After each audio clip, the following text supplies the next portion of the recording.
বনের ধারে বাঘকে দেখে গাধা একদিন বলল যে দেখো দেখো, ঘাসের রং নীল। বাঘ দেখে বলল, আরে গাধা, নীল না, ওটা তো সবুজ।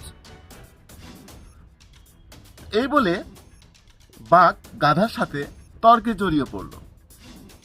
গাধা বলতেছে নীল, বাঘ বলতেছে সবুজ। তাহলে কারোটাই ঠিক হচ্ছে না। বাঘ তো কনফিউশনে পড়ে গেল, বাঘ বেচারাটা কি করবে।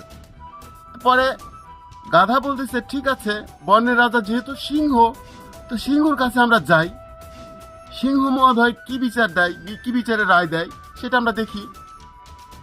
তো বাঘ আর গাধা যায়। কার কাছে যায়? সিংহের কাছে। সিংহের কাছে গিয়ে বিচার দেয়।